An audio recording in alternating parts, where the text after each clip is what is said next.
Thank you, Glees, for that fine introduction, and thank you, Elaine, for having me back, and thank you all for being here. How many of you were here last year when I spoke about Franklin Roosevelt? Okay. How many of you remember what I said? Okay, well, for the few who do remember, I'll have to be careful. I'm not worried so much about repeating myself. I'm really worried more about contradicting myself. I'm delighted to be back. I value every opportunity to speak in connection with the Ford Museum and especially with the Hauenstein Center. Glees Whitney is a real treasure for those of us who do presidential studies and work in the field of presidential history. He's also one of the most effective entrepreneurs in the business of higher education. And you can tell this by the growth of the Hauenstein Center over the 5 years that he's been the director. You can also see it in the way he packages and markets lectures. I came up here intending to speak about Franklin Roosevelt.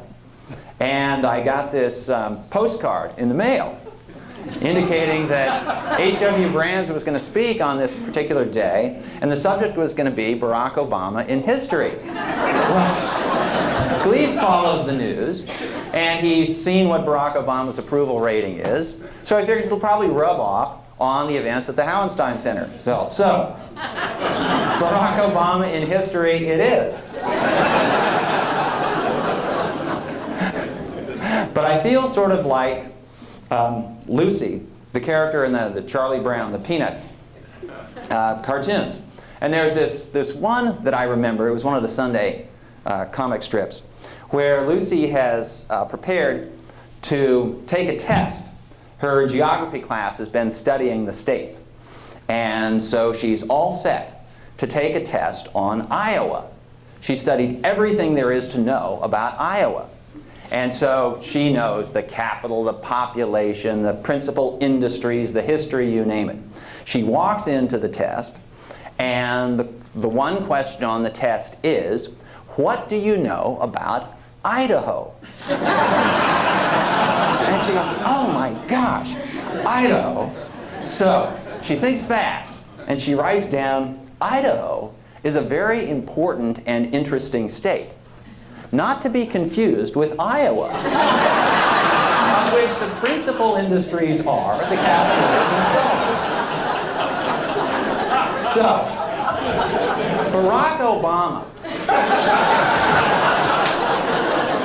is probably an important, well, he's a historically important president already. Not to be confused with Franklin Roosevelt. But in fact, he already is being, shall I say, confused with Franklin Roosevelt, certainly being compared with Franklin Roosevelt. And this is where the lecture begins, sort of. Because there have been all sorts of parallels drawn between, well, not necessarily the performance of Barack Obama and the performance of Franklin Roosevelt yet. That remains to be seen. And when I saw the title Barack Obama in History, I thought, well, this will be a perfectly appropriate lecture to give in 10 years or 20 years or 50 years. Because honestly, we don't know where Barack Obama is going to fit. Well, we won't know how he shapes up as a historical character. But in fact, we can place him in the longer context of American history. Because of course history gets us to wherever we happen to be today. As I have graduate students who are apprentice historians, and they pick various historical projects to study. And I'm very open-minded about the sort of things that are appropriate for the study of history. And my general feeling is if it happened before yesterday, then it's history. Now, that's actually not entirely accurate. And I teach American history, and I teach various courses. I'm teaching a freshman class on, well, this is one where I'm actually being more honest than I sometimes am in labeling my courses. This is a course that is called The Past, Present, and Future of American Foreign Policy. So we study American foreign policy from 1945 to the present, but then we project into the future. and figure out, okay, where are we going to go? I teach survey classes in American history, and one version of the survey class goes from the end of the Civil War to the present. But like most of my colleagues who teach this part of the survey, most of us never get very close to the present. And partly this reflects the fact that historians are as lazy as anybody else, and most of us prepared this course anywhere from 5 years ago for the recent PhDs to 30 or 40 years ago for those who've been doing it a bit longer. And we really are loath to update the notes. No, actually, that's not really true. I exaggerate. No, what it comes down to is that those of us who have lived through events have a hard time often thinking of those events as history. So I first became sort of aware of the world around me in the 1960s. And for that reason, I have a harder time placing the 60s and the 70s and the 80s and the 90s in history than I do placing the 1890s. I have a much harder time with the 1990s than I do with the 1890s. Because with the 1890s, I know what it all led to. I know what was of lasting importance in the 1890s because we have enough time afterwards to tell. I do an exercise with my students. More precisely, I assign an exercise for my students. And what I have them do is I have them read newspapers for a particular week in history. Now, I used to, well, in fact, I still do with when I'm teaching more recent history. I have them read newspapers for the week in which they were born. Now, when I first started doing this, they were reading newspapers from the 1960s. Now they're reading newspapers from the 1990s. But the point of the exercise, and for when I teach an earlier class, then I have them just pick a week in history. Just sort of throw a dart at an old calendar. But the point that I want them to understand is that what is news, what is current events, might or might not be history in the sense of having lasting historical importance. So there are two parts to this exercise.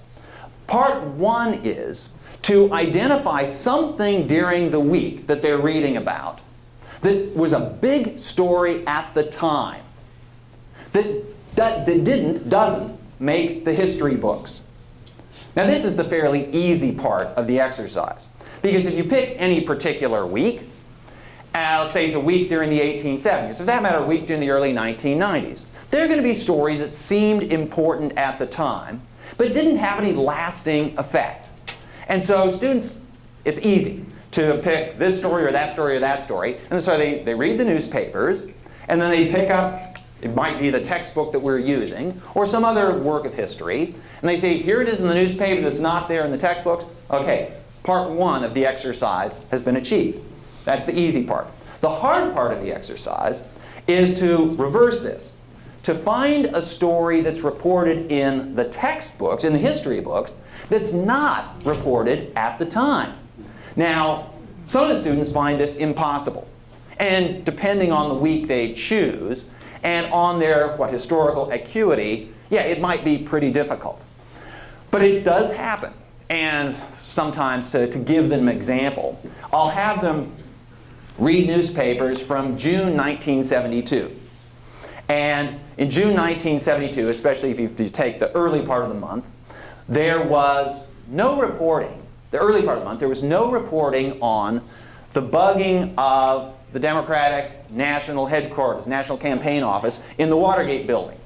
Now this was something that actually had happened already, but until the burglars were caught, it didn't make the news.